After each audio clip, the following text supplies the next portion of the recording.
नमस्कार। आप देख रहे हैं पंजाब केसरी। मैं हूं आपके साथ वरुण भट्ट। आज हमारे साथ पंजाब केसरी के लिए खास बातचीत करने के लिए कुदरत दत्ता चौधरी जी मौजूद हैं।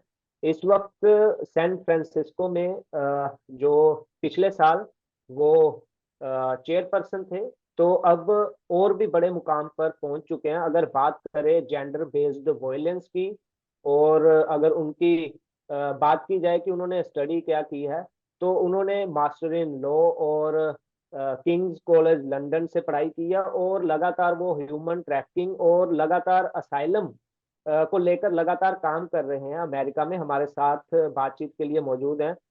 कुदरत, स्वागत है आपका। और क्या कहना चाहेंगे साउथ एशिया की पहली लड़की, चंडीगढ़ की लड़की जो अमेरिका में जाकर बड़ा काम कर रही है। ऑस्ट्रेलिया में आपने काम किया, ह्यूमन ट्रैफिकिंग को लेकर काम किया, किताबें लिख चुकी हैं, आप ऑथर हैं। क्या कहेंगे? सबसे पहले thank you for having me on the show. मैं बेसिकली बस ये कहना चाहूँगी कि दुनिया में काफ़ी कुछ हो रहा है एंड हम सबके पास मतलब चंडीगढ़ के जो लोग हैं उनके पास एक तरीके का जज्बा होता है कि हम कुछ करना चाहते हैं। इस दुनिया में हम अपना नाम कमाना चाहते हैं, तो बेसिकली उसी विगर के साथ मैं यूएस आई। मैंने अपनी एलएलएम यूएसए से करी एंड देन वहाँ से मैं सैन फ्रांसिस्को मूव हो गई एंड पिछले 5 साल से मैं जेंडर बेस्ड वायलेंस और असाइलम लॉ में काम कर रही हूँ। दिसंबर 2022 में I became the first South Asian to be a part of the Immigrant Rights Commission and मैं कमिश्नर बनी एंड देन उसके बाद पिछले साल में वाइस चेयर बनी कमीशन की। तो शुरुआत मैंने एज अ लॉयर करी थी इंडिया में एंड उसके बाद मैं जहाँ पे अभी हूँ वहाँ तक पहुँची हूँ with with basically with the help of everyone and the kind of work that I've been doing. जी। जो जेंडर बेस्ड वॉयलेंस है, मतलब किस तरीके की कंसीडर करें इसको, कि वहां पर किस तरीके का काम हो रहा है, और अगर हम इंडिया की बात करें या वर्ल्ड की बात करें, तो किस तरीके का काम इस पर होना चाहिए, और आप जिस तरीके का काम कर रहे हैं उसकी आउटपुट क्या है इसमें? देखिए, जिस तरीके का काम मैं करती हूँ, मेरा बेसिकली फोटे है gender based violence in asylum claims. तो इसका मतलब है असाइलम अगर कोई सीक कर रहा है, उनके साथ किसी तरीके की बदसलूकी हुई है उनके अपने कंट्री में बिकॉज ऑफ देयर जेंडर। तो जनरली मेरे जो क्लाइंट्स रहे हैं इन द पास्ट वो वुमेन क्लाइंट्स रहे हैं एंड वो they have been from all over the world. हमारे पास साउथ एशिया से क्लाइंट्स आए हैं, हमारे पास क्लाइंट्स आए हैं अफ्रीका से, साउथ अमेरिका से एंड अगेन हर कंट्री का इशू अलग है, बट अगेन हर औरत का इशू सेम है इन द सेंस दैट या तो उनके हस्बैंड उन्हें तंग कर रहे हैं। साउथ एशिया से अगर हम देखेंगे तो उनके इन लॉज उन्हें तंग कर रहे हैं। अगर हम लोग देखेंगे अफ्रीका से तो अगेन उनके पेरेंट्स तंग कर रहे हैं। जनरली सबकी सोसाइटीज वुमेन को एक्सेप्ट नहीं करती हैं अगर उनके साथ वायलेंस हुई है। तो अगेन मैंने स्टोरीज काफी डिफरेंट देखी हैं, बट उन सब में एक जो रनिंग कॉमन थीम है वो ये है कि वुमेन को, औरतों को मर्द की तरह नहीं देखा जाता है, एक उनको सेम पेडेस्टल पे नहीं रखा जाता है। तो असाइलम की आप बात कर रहे हैं। अगर असाइलम को हम नॉर्थ इंडिया की तरफ से समझे, या पैन इंडिया समझे, हम्म। ज्यादातर पंजाब हरियाणा या इस रीजन में जहाँ से आप भी आते हो, तो असाइलम मतलब यहाँ से गलत तरीके से, मतलब बहुत सी खबरें भी आती हैं कि गलत तरीके से वहां पर जाकर असाइलम ले लिया, और भारत सरकार के साथ कई चीजों को लेकर जो विदेशी डिप्लोमेसी है, कुछ ऐसे सस्पेक्ट्स हैं जो असाइलम लेकर दूसरी कंट्रीज में चले गए। तो वहां पर क्या कानून है? जैसे असाइलम को लेकर क्या सरकारों के बीच में मतभेद भी होता है? जो यहाँ पर वांटेड होता है वो वहां पर असाइलम ले लेता है। इस पर आपकी रिपोर्ट्स क्या कहती हैं, जो आप काम कर रहे हैं, और किनको रिपोर्ट होती है? क्या फिर वो आगे इन सब चीजों को लेकर विश्लेषण करते हैं कि अगर इंडिया में उस बंदे का रिकॉर्ड कुछ हो रहा है, वो विदेश में आकर, यूएस में आकर या किसी भी कंट्री में जाकर असाइलम ले रहा है, तो? देखिए, अगर किसी किसी भी इंसान की प्रॉब्लम है, इंडियन अथॉरिटीज़ के साथ। तो ये इंडियन अथॉरिटीज़ के ऊपर है कि वो जो उन्हें तहकीकात करनी है, जो उनका प्रोसीजर है वो उसे फॉलो करें। अगर कोई इंटरपोल के नोटिस जारी करने हैं वो जारी करें, प्लस जो डिप्लोमेटिक लेवल पे हैं उस डिप्लोमेटिक लेवल पे बात करें। अगर कोई अगेन अगर उन्हें कांटेक्ट करना है यहाँ की पुलिस से, कोई एक्स्ट्राडिशन करनी है, कुछ भी है, वो उस लेवल पे होता है। हमारा बेसिकली काम ये नहीं है कि हम इन्वेस्टिगेट करें कि किसी का बैकग्राउंड क्या है। हमारा काम ये नहीं है कि हम लोग इन्वेस्टिगेट करें कि कौन हमें कैसे डॉक्यूमेंट्स दे रहा है।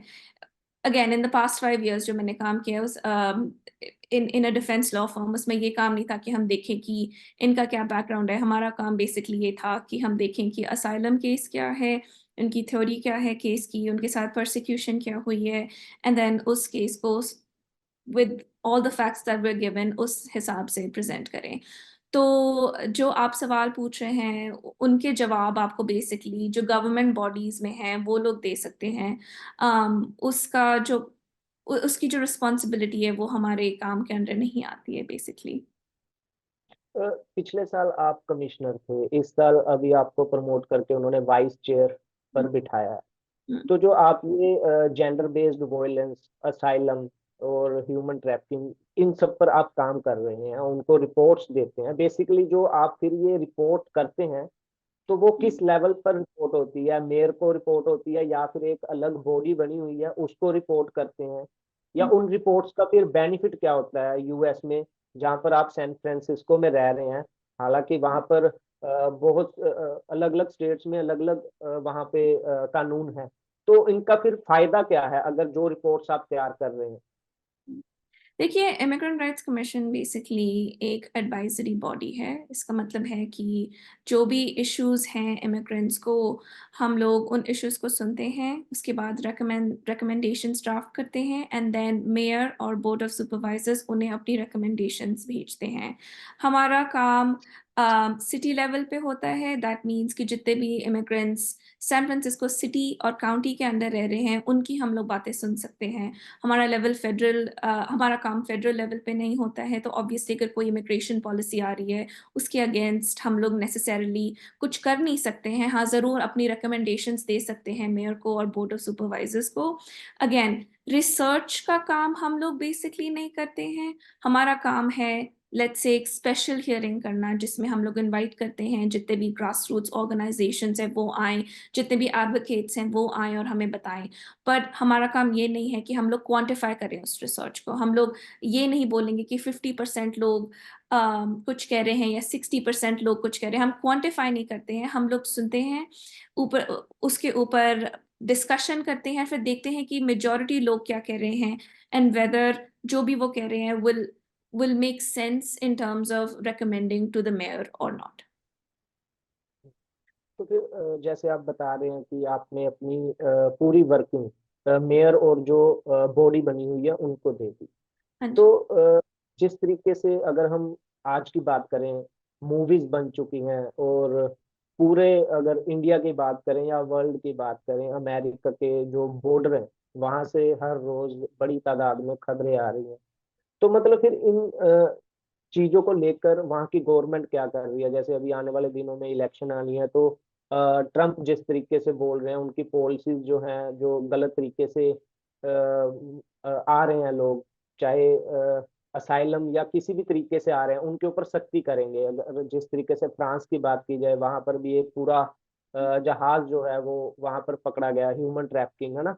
तो आपने अगर नेपाल की बात करें, आफ्टर अर्थक्वेक, जितने भी मैंने आपके आर्टिकल पढ़े हैं जो आप पहले लिखते रहे हैं, तो उनमें आपने इन सब चीजों को लेकर काम किया है।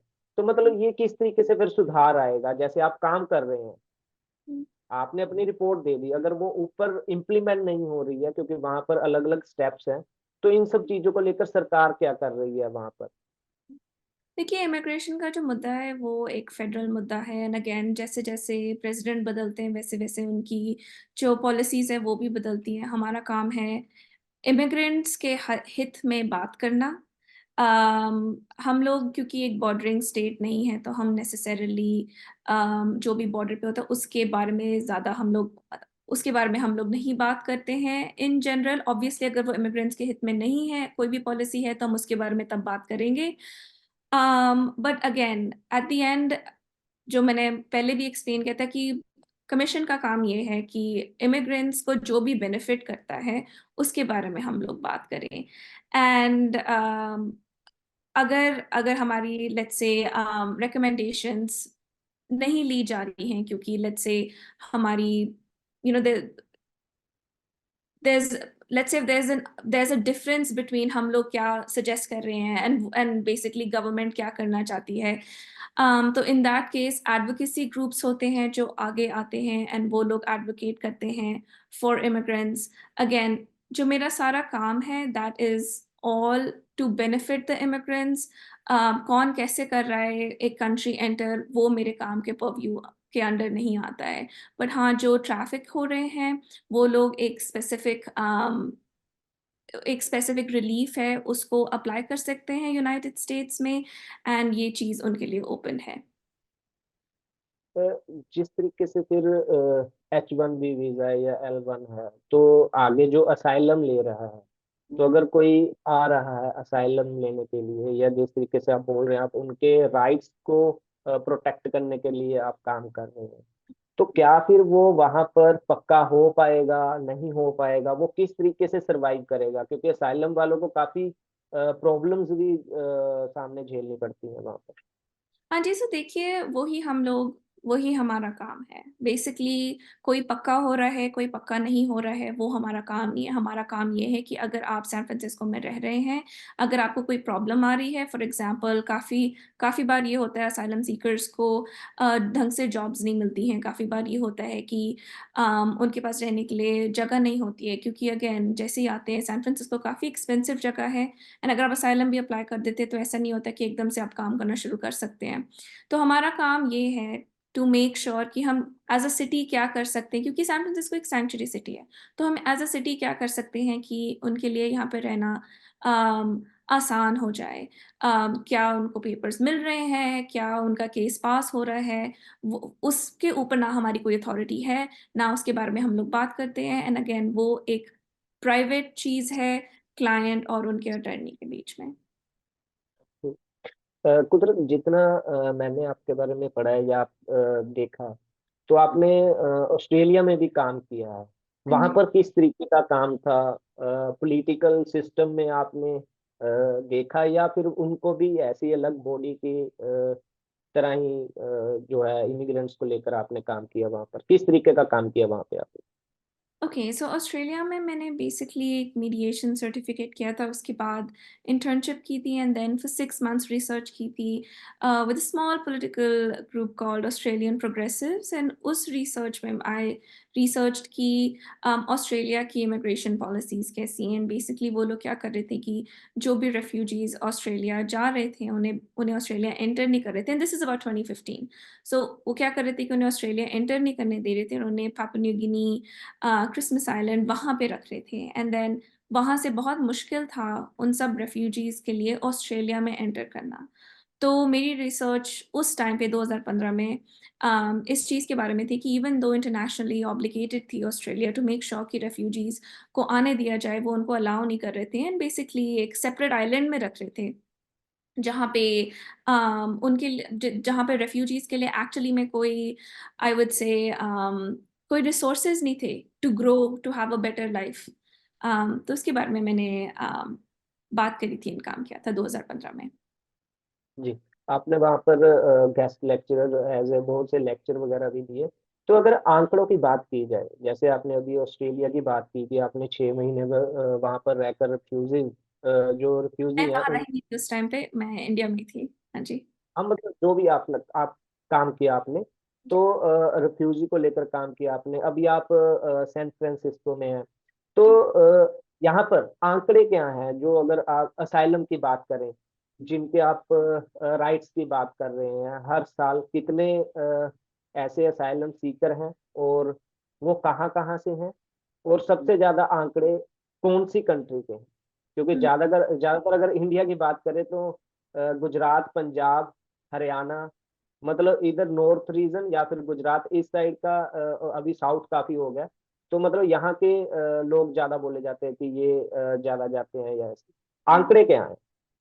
मेरे को एक्चुअली एज आई सेड आंकड़े नहीं पता है, क्योंकि हम लाइक आई डोंट, क्योंकि हर स्टेट का डिफरेंट परसेंटेज है, हर कंट्री का डिफरेंट परसेंटेज है। एंड अगेन ये परसेंटेजेस एकदम चेंज हो जाते हैं जब आप एक स्टेट से दूसरी स्टेट जाते हैं। कुछ स्टेट्स में आप देखेंगे इंडियंस काफ़ी हैं, कुछ स्टेट में आप देखेंगे इंडियंस नहीं हैं। एंड अगेन हर आपको नहीं पता होता किसका स्टेटस क्या है। तो मुझे बेसिकली नंबर्स नहीं पता है, ना ही the kind of work that I do उसमें हमें नंबर्स की ज़रूरत होती है, क्योंकि कमीशन में रह के आप जब इमिग्रेंट से बात कर रहे हैं तो असाइलम सीकर सिर्फ एक कंट्री से नहीं है। आप जब हमारी स्पेशल हियरिंग्स होती हैं तो हम देखते हैं कि हर टाइप के लोग वहाँ पे आते हैं। एंड एंड मैं खुद एक इमिग्रेंट हूँ, तो आप सब इमिग्रेंट्स को वहाँ देखते हैं, तो वहाँ पे उस टाइम पे ये नहीं होता है कि आप कौन सी कंट्री से हैं या क्या आप किस परसेंटेज के लोग वहाँ पे ज़्यादा है। वहाँ पे होता है कि इशू क्या है। जनरली इश्यूज जहाँ से भी आप हो, इश्यूज वो तीन चार ही होते हैं कि हाउसिंग नहीं है हमारे पास काम नहीं है, हमें काम नहीं मिल रहा है, हमारे साथ डिस्क्रिमिनेशन हो रही है। तो बेसिकली उन सब इश्यूज को सॉल्व करना हमारा like that's the work that we do. हमारा काम ये नहीं है कि हम लोग क्वांटिफाई करें कि कितने परसेंट इंडियंस हैं या कितने परसेंट लैटिन अमेरिका से लोग हैं, वो हम लोग नहीं करते हैं। ये जो असाइलम सीकर हैं ये कहते क्या हैं? जैसे अभी आपने बताया कि काम नहीं मिलता, अगर आज की बात करें तो उनको प्रॉब्लम्स क्या क्या है मेन, और वो क्या कहते हैं? जैसे आपने लैटिन की बात की, या और कंट्री से भी आते हैं, तो मतलब वो बोलते क्या हैं, उनकी प्रॉब्लम्स क्या हैं? देखिए असाइलम सीकर्स की बेसिक, ऑब्वियसली आप अपना घर बार सब कुछ छोड़ कर आ रहे हैं। एंड बहुत बार ऐसा होता है कि वो काफ़ी कुछ झेल कर आते हैं। तो बेसिक प्रॉब्लम जो शुरुआत में होती है वो सेटलमेंट की होती है। आपको नहीं पता होता कि आप अपनी सारी कम्युनिटी छोड़कर आ रहे हैं, तो आप एक नई कम्युनिटी में आ रहे हैं। काफ़ी बार लोगों को लैंग्वेज नहीं आती है बोलनी, काफ़ी बार लोगों को अपने लीगल राइट्स नहीं पता होते हैं, लोगों के पास पैसे नहीं होते हैं, उन्हें ये नहीं पता होता किसके पास रहना है। अगर किसी को जानते हैं, उनके साथ रह रहे हैं, तो आपको नहीं पता कि वो अपनी पावर कैसे यूज़ करेंगे। अम, तो ये सारी इनिशियल प्रॉब्लम्स होती हैं जब वो एकदम से आते हैं। उसके बाद जो प्रॉब्लम शुरू होती हैं वो ये होती हैं कि काम नहीं मिल रहा है। अगर काम मिल रहा है तो मिनिमम वेज नहीं मिल रही है। जो जो एक नॉर्मल स्टेटस का person, I mean somebody who is a US citizen, उनको अगर मिनिमम वेज मिल रही है, तो लेट्स से अगर कोई असाइलम सीख रहे हैं जिनको नहीं पता अपने उनके लीगल राइट्स क्या हैं, उनसे ज़्यादा काम करवाएँगे, उनको कम पेमेंट देंगे। अगेन वो ऑल्सो काफ़ी टारगेटेड पॉपुलेशन होती है। उनको नहीं पता कि पुलिस के साथ कैसे इंटरैक्ट करना है, उनके साथ करना है कि उनके साथ कैसे बात करनी है। तो ये जो नॉर्मल चीज़, जैसे जब हम लोग इंडिया में घूमते हैं, हमें पता होता है किससे कैसे बात करनी है, क्योंकि अपना देश है, अपनी कंट्री है, आपको वो एक तरीके का डर नहीं है। पर ऑब्वियसली जब आप यहाँ आते हैं, आपको आपको अपने लीगल राइट्स नहीं पता, आपको ये नहीं पता कि आपको जॉब मिलेगी, आपको नहीं मिलेगी, आपको ये नहीं पता आपको रहने को मिलेगा, नहीं मिलेगा। कभी-कभी एक कमरे में 10 लोग रह रहे होते हैं, व्हिच इज़ नॉट ह्यूमेन। तो डिफरेंट तरीके की प्रॉब्लम्स आती हैं जो जब मैंने अपनी फीमेल क्लाइंट्स देखी, उनके साथ प्रॉब्लम ये होती है कि जनरली वो सिंगल होती हैं, उनके साथ उनका एक छोटा बच्चा होता है, हस्बैंड इज़ अब्यूसिव, तो ना उनके पास पैसे होते हैं, ना उनके पास सपोर्ट होता है। जो फैमिली अगर कुछ सपोर्ट कर सकती थी, वो उनकी शादी में पैसे लग जाते हैं। तो आप, as I said in my previous answer, आप जिसको भी उठा के देखेंगे, चाहे वो डिफरेंट तरीके के लगें, चाहे वो कोई डिफरेंट लैंग्वेज बोले, उन सब में एक रनिंग थीम होएगी, और वो यही रनिंग थीम होएगी कि जो जो बेसिक नेसेसिटीज़ हैं, उनको हम कैसे पाएँ? क्योंकि इट्स वेरी डिफिकल्ट कि आपने लेट्स से 30-40 साल किसी और कंट्री में लगाए होते हैं, उसके बाद में एकदम से आप इमरजेंसी में अपनी कंट्री छोड़ के, जो भी आपकी कंट्री है, छोड़ के आप नई कंट्री में आ रहे हैं, व्हिच इज़ नॉट ईज़ी। तो that is one of the biggest issues that I have seen. Canada बिल्कुल साथ है अमेरिका के।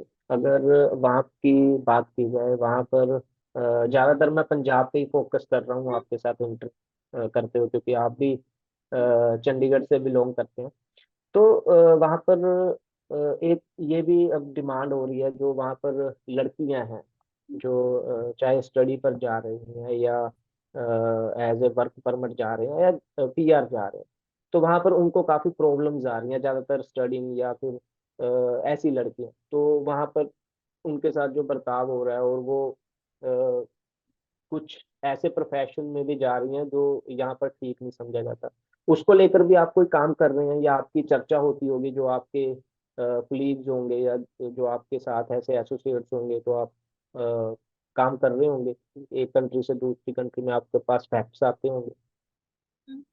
नहीं, उसके बारे में हम लोग उसके ऊपर हम लोग बेसिकली एज़ सच काम नहीं कर रहे हैं। ऑब्वियसली लोगों के पर्सनल जो ओपिनियंस हैं, वो उनके पर्सनल ओपिनियंस हैं, बट क्योंकि हमने सैन फ्रांसिस्को में अम, ये बेसिकली अभी तक इश्यू हमने एज़ सच देखा नहीं है, specifically about the Punjabi community, क्योंकि आपने पंजाबी कम्युनिटी के बारे में पूछा है, तो हमने ये इश्यू सैन फ्रांसिस्को में नहीं देखा है, तो इसके बारे में एज़ सच चर्चा भी नहीं हुई है ऑफ़िशियली।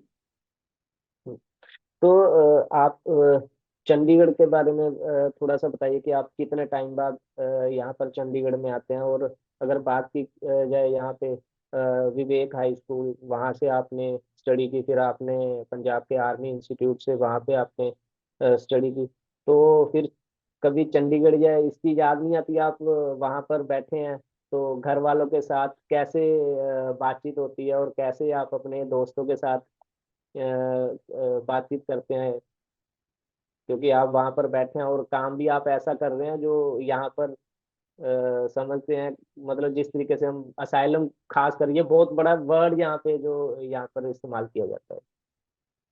राइट ऑब्वियसली मुझे घर की तो ऑब्वियसली याद आती है when I think once you are from Chandigarh once a Chandigarhite always Chandigarhite तो मैं तो जिससे भी मिलती हूँ उनको हमेशा आई थिंक मेरे को एक सेल्स पर्सन होना चाहिए फिर चंडीगढ़ क्योंकि मैं सबको बताती हूँ माय गॉड अब देखो चंडीगढ़ इतना सुंदर है हम ग्रिड्स में हैं एंड इंटरेस्टिंगली मुझे सैन फ्रांसिस्को हमेशा चंडीगढ़ की याद दिलाता है because San Francisco is also in grids तो मुझे I really do miss Chandigarh. As a matter of fact, मैंने ऐसे a couple of months ago एक funny caricature सभी बनाया था Rich Auntie of Chandigarh because and यहाँ पे काफी लोगों को बहुत वो caricature पसंद आया कि oh you know we can totally get used to this caricature कि Rich Auntie of Chandigarh because the way Chandigarh people are it's different. So I think that's just how I keep Chandigarh alive, and I think I don't think मेरी life की trajectory the way it is मेरे को नहीं लगता कि मेरी trajectory ऐसी होती है अगर मैं चंडीगढ़ से ना आती तो I take a lot of pride in being from Chandigarh काफी बार लोग pronounce भी नहीं कर पाते हैं I'm like नहीं नहीं I'm from चंडीगढ़ कभी नहीं मैं बोलती कि मैं I'm 4 hours away from Delhi or 2 hours away from Shimla I am just very proud to be from Chandigarh and I think मैंने मतलब I sound so excited talking about Chandigarh, but I generally tell everybody about how amazing Chandigarh is. And kuch mahine pehle, my fiance and I also visited, and he loved Chandigarh. So yeah, it's very special to us. तो मेरा आखिरी सवाल है आपसे, आपका next target क्या है? आप जेंडर वॉयलेंस और जो हमने आगे काफी बातचीत कर ली है, नेक्स्ट टारगेट क्या है? क्या कुछ सोचा कि आगे क्या कुछ और करना है?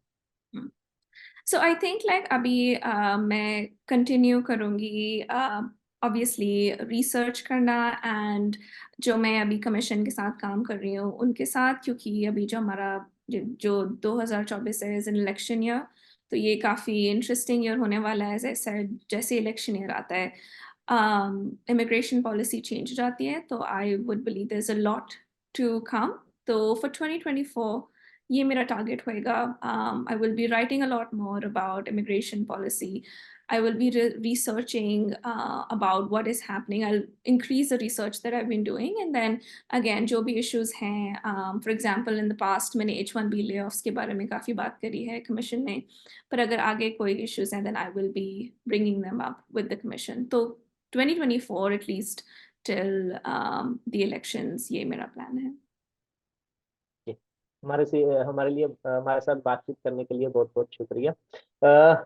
तो ये थे हमारे साथ कुदरत दत्ता चौधरी। सैन फ्रांसिस्को में ये लगातार जेंडर बेस्ड जो वॉयलेंस है, चाहे उस पर हो, चाहे असाइलम को लेकर या फिर ह्यूमन ट्रैफिकिंग, तो ये लगातार रिसर्च करते रहे हैं और अभी भी इनकी रिसर्च जारी है। और लगातार किस तरीके से जो असाइलम सीकर्स हैं उनके राइट्स को लेकर ये लगातार काम कर रहे हैं। तो पिछले साल इनको कमिश्नर के पद पर जो है बिठाया गया था, तो इस साल इनको वाइस चेयर के पद पर बिठाया गया। तो अब ये लगातार काम कर रहे हैं। तो पंजाब के साथ साथ चंडीगढ़ को भी इनके ऊपर पूरा नाज है कि चंडीगढ़ की लड़की सैन फ्रांसिस्को में जाकर एक अच्छा काम कर रही है और पूरे भारत का नाम जो है रोशन कर रही है। देश विदेश की खबरों के लिए आप जुड़े रहें पंजाब केसरी जगबानी के साथ।